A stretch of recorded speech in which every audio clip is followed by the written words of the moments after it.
I know it's kind of hard to believe, but I have never been that good at basketball. When I first moved to the Midwest to serve at a church as their high school pastor, a church that was in southeast of the Twin Cities, one of the things that they used to do after all of the staff meetings is that all of the guys would get together and go play basketball. And so being the new kid on the block, I wanted to impress my new colleagues with my mad b-ball skills. So I would go and play with them. But to be honest with you, I thought at that time that I had mad basketball skills, but come to find out, the only real skill I had was to literally make people mad when I played basketball. And I only went to play with them a couple of times. Not sure whether it was because they stopped playing or they stopped telling me they were playing or where they were playing. But I only did it a couple of times. And every time I went, I was upsetting someone. It was usually the lead pastor where I would be missing an easy layup or an easy jump shot. Other times I was angering people like former staff members, as I did one particular afternoon. I was standing on the outside of the three-point line, and Dave, the youth pastor that I replaced at that church, he was guarding me just a few feet inside the three-point line. And so I noticed as I had the ball that one of my teammates had gotten free under the basket, so I decided that I needed to get them the ball. And if I could pass them the ball, I knew that they would have an easy shot, and then I could celebrate the assist. And so I wound up for an overhead pass and launched it to my teammate underneath the basket. The only problem was Dave, who was about 6'5", and his big round head found its way between the ball and my completed pass. The basketball smashed right into Dave's face, square on his nose, and broke his very expensive glasses. I will never forget it. I hit him in the face, and his glasses went bing out to the sides. It was crazy. See, I told you, I got mad basketball skills. After that moment, they never asked me to play ever again, because when it comes to b-ball, JB ain't got no game. Now, it is embarrassing for a person to think they are killing it when in actuality they really have no game. It's embarrassing when that happens to a person, but I would submit to you that I think it's actually downright dangerous when a church or when a Christian thinks that what they are doing is a slam dunk for Jesus, but everyone around them on the outside knows that they are actually stinking up the court. You see, at Cedarbrook, our mission is to connect people to a growing relationship with Jesus. And what that means, essentially, is that we want to become a church that says that no game is not an option for us. That we don't want to be a church that has no game in our community, in our world. Instead, we want to be the exact opposite of that. What we want to be as individuals and as a church are a group of playmakers. Well, what is a playmaker, you might ask? Well, according to the dictionary, a playmaker is someone who makes plays, duh, right? But they make plays that put their team in the best possible position to score. And I think one of the most famous playmakers on the planet was a guy by the name of Irving Johnson, also known as Magic, right? Magic Johnson. And they called him Magic, not because he carried a wand or he cast spells like Harry Potter, but because he was actually one of the greatest playmakers in NBA history. Unlike many of the other basketball greats, Magic was not known primarily for his scoring, but rather for his passing. And that's exactly what he did. He successfully served his team throughout his career by averaging over 11 assists every single game, making him the NBA's all-time leader in assists per game. So what made Magic such a great playmaker? Well, simply, he could see all of the opportunities that were around him at any particular moment, and then what he did is he found unique and creative ways to insert himself into those situations. You see, Magic could make passes that nobody else could make because he could see potential plays that nobody else could see. And it didn't matter whether you were 5 feet away or 25 feet away, he would get you the ball so that you could score. And I would say to you that at Cedarbrook, we want to do the exact same thing. As a church, just like Kyle mentioned a little bit ago, we want to see the opportunities that are all around us, right where we are, but all around us around the world as well. At Cedarbrook, we want to be a church of playmakers who make plays, who play the game not like Magic played it, but rather like Jesus played it. That we want to move like he moved, that we want to love like he loved, we want to serve like he served. We want to be playmakers who make plays just like Jesus did. And so since Jesus is our example of how to do that, the question then becomes, what does that look like? What does that look like in real life? And so over the past few weeks, what we've seen is that it looks like bless. It looks like bless, B-L-E-S-S. In this series, we've been looking at Jesus' command to love your neighbor as yourself through the lens of this word bless, B-L-E-S-S. To be a playmaker and impact our world like Jesus did, we have to begin with prayer. We start by listening to God. I listen to God, you listen to God, and we ask him, God, where are the opportunities around us right now? Where do you want me to go? How do you want to use me? Who is a neighbor? Who is someone in my path that I can love? We begin with prayer, and then we listen with care. We start listening to our neighbors, not listening with the intent to reply, but rather with the intent to understand them and where they are coming from their perspective. And then we eat together. To quote the great philosopher and theologian, the Pillsbury Doughboy, nothing says lovin' like something from the oven. And so this is our mandate when it comes to being like Jesus. Jesus ate with people all the time because he knew that part of eating with people is the sharing of stories. And as you share stories with someone, they move from being a stranger to becoming a neighbor.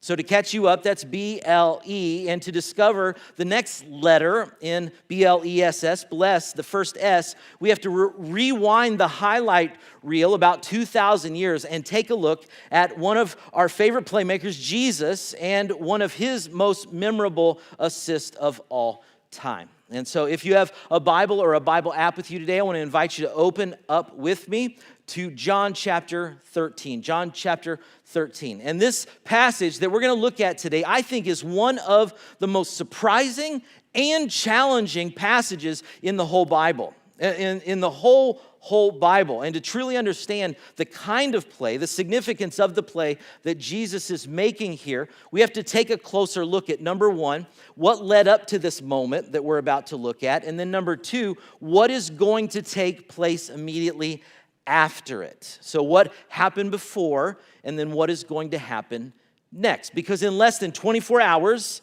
after this event that we're going to look at, Jesus is going to be killed, and he knows it. The clock is ticking. We are in the final minutes of Jesus' life, and that puts a whole new perspective. It puts a weighty significance. It puts an urgent relevance on what he is about to say and what he is about to do. And that's where we pick up the story. In John chapter 13, starting in verse 1, it says this.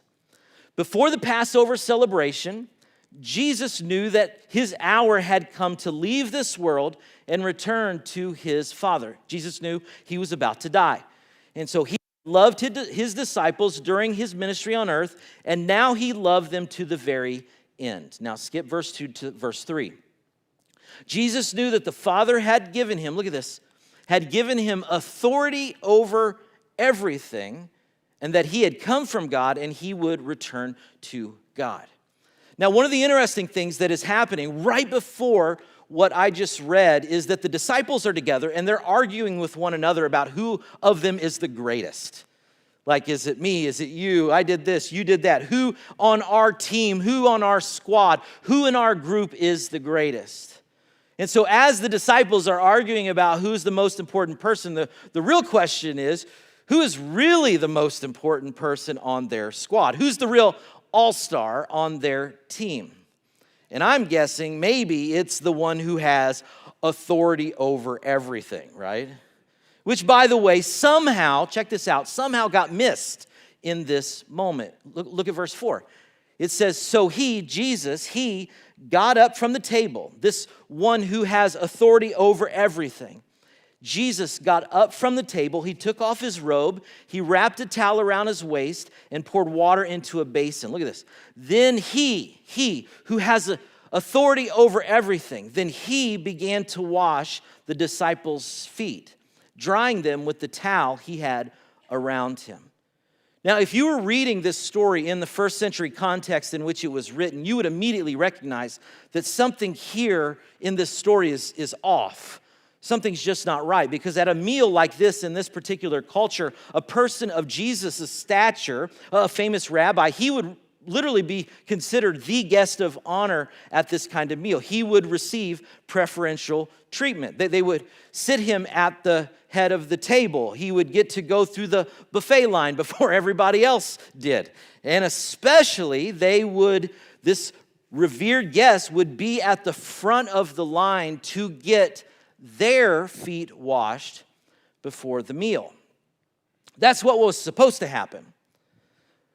But that's not what happened.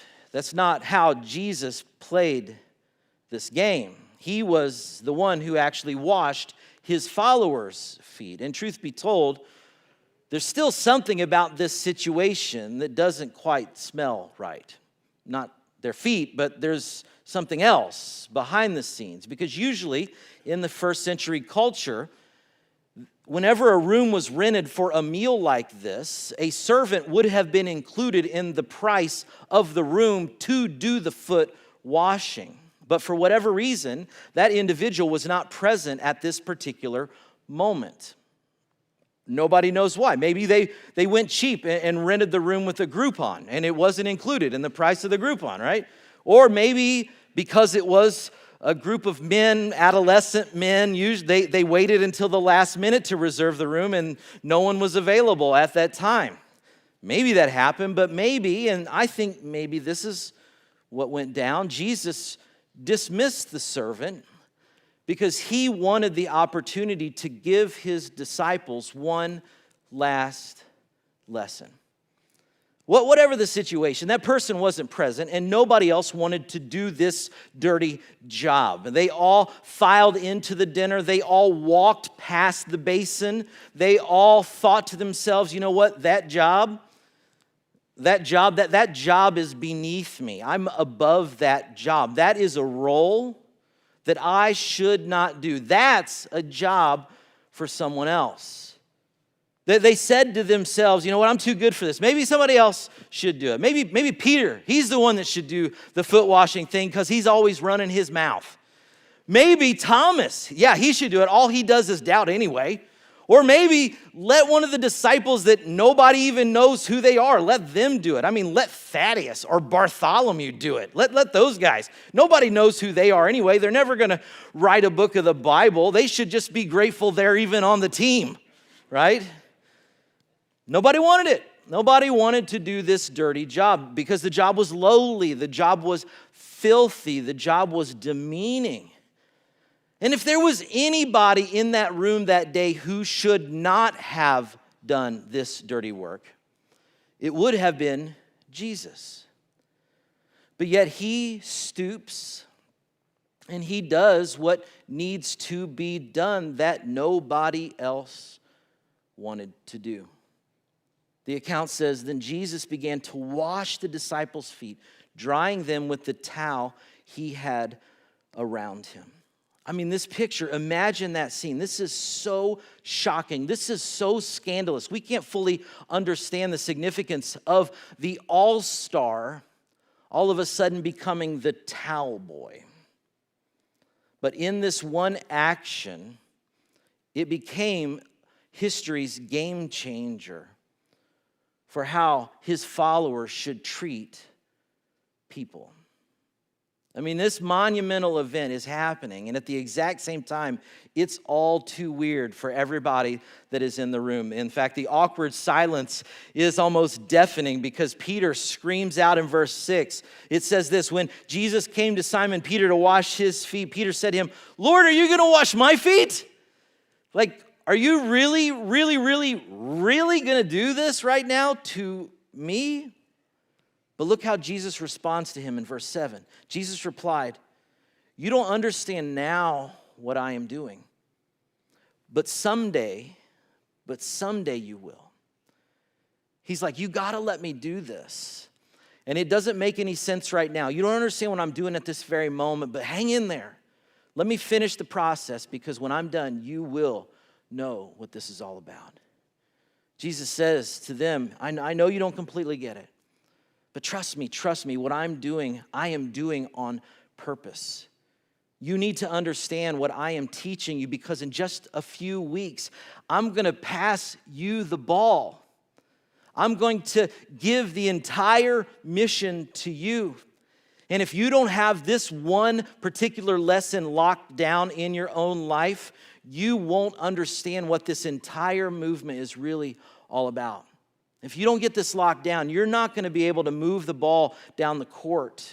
If you are going to love your neighbor as you love yourself in a way that makes an impact in the world for my name, you need to be able to do for other people what I'm doing for you right now. You need to be able to do what every great playmaker does, which is to see the opportunity and offer the assist. See the opportunity and offer the assist. So back to bless. B-L-E-S-S. Begin with prayer. Begin with prayer. Listen with care. Listen with care, and then eat together. And now serve with love.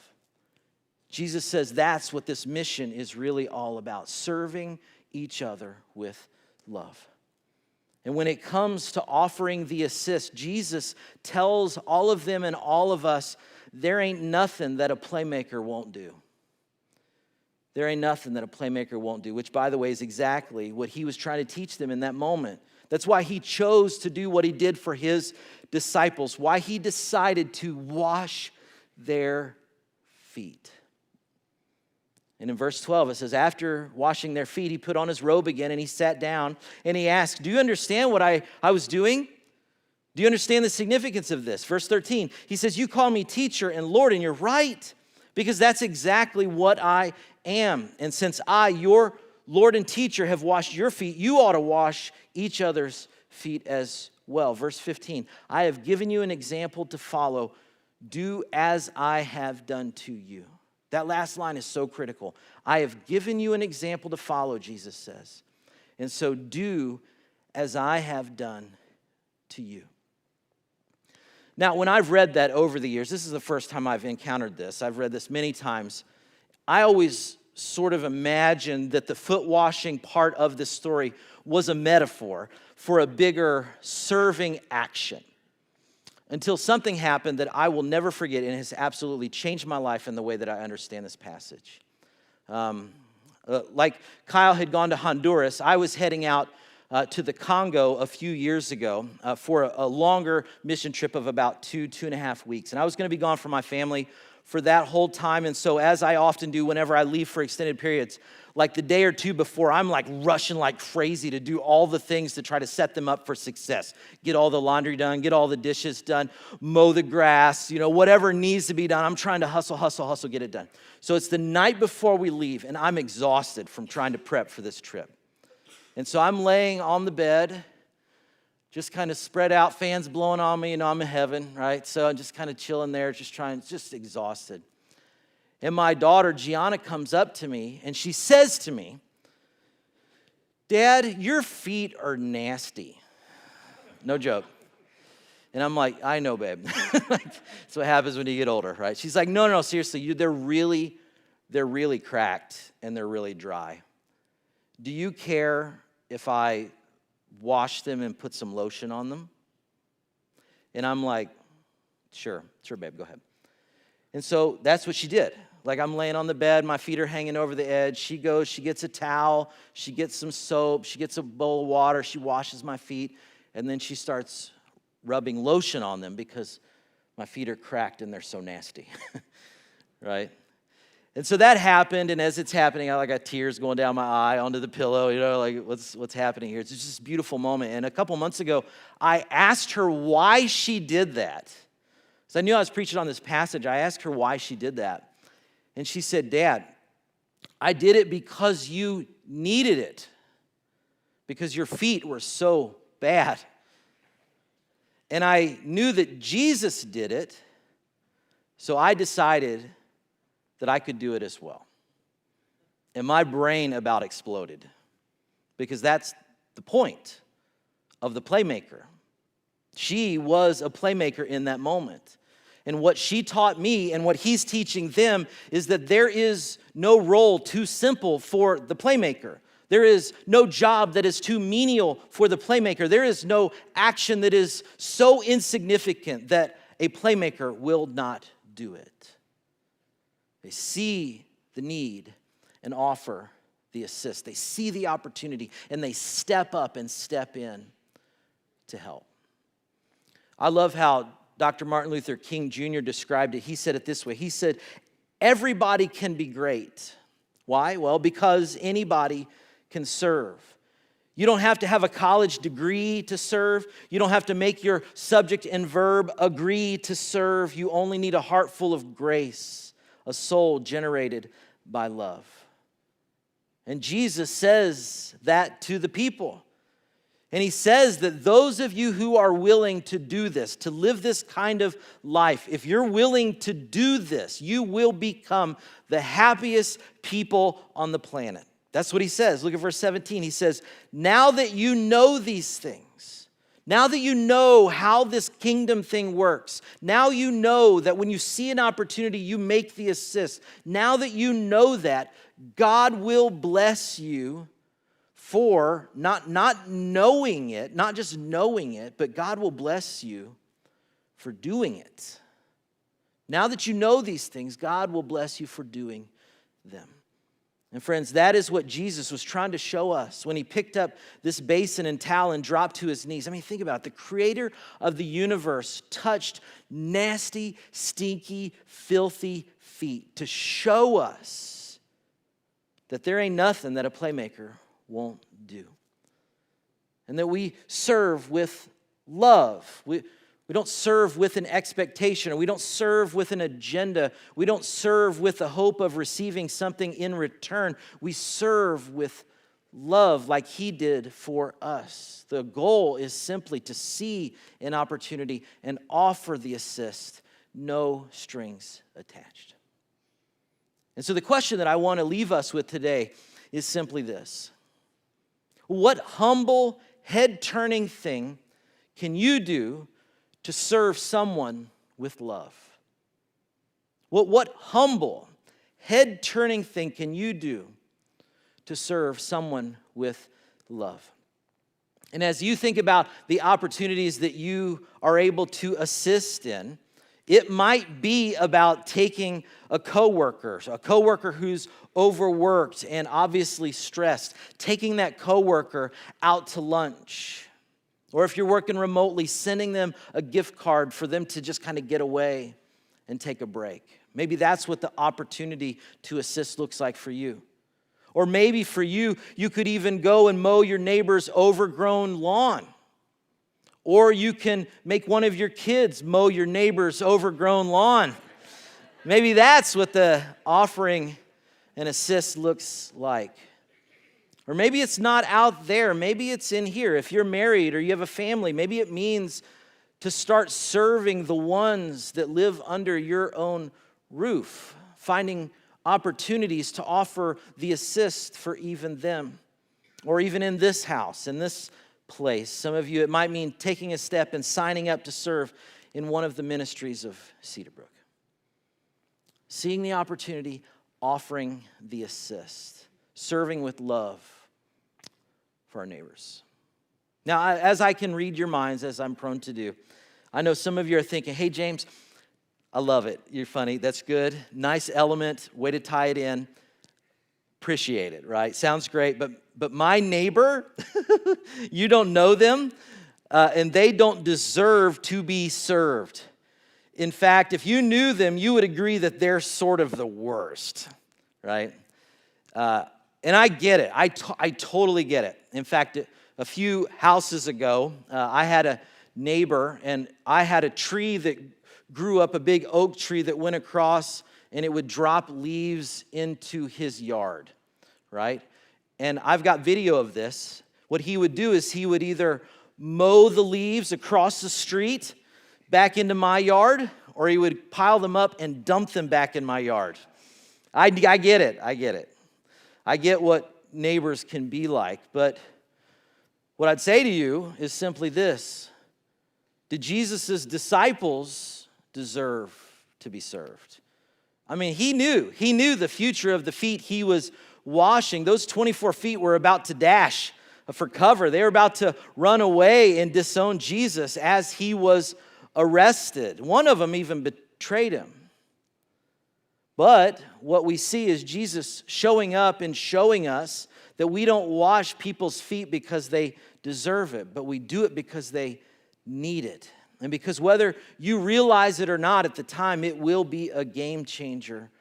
Maybe for them, but definitely for you. And friends, this is the pathway for Cedar Brook to make no game not an option here. In fact, I want to leave you with a prayer. And I want to ask, what would it look like for you if you prayed this prayer every day this week? I called it, when I wrote it, the Playmaker's Prayer. And it goes simply like this. God, give me eyes to see, opportunities in front of me, so that I never miss an offer to assist. What if before your feet hit the floor every day this week, you paused and asked God to open your eyes to see the opportunities that he's going to put in front of you so that you can make the plays that he's calling you to make? What would that be like? Let's pray. God, we thank you for this moment, and we stand in awe of the fact that Jesus modeled in a very memorable way what it looks like to love our neighbors, how we serve them with love. And so, God, I pray that you would give us eyes to see all of the opportunities in front of them, in front of me, so that we never, ever miss this offer to assist. And we pray all these things in Jesus' name. And all God's people said, amen.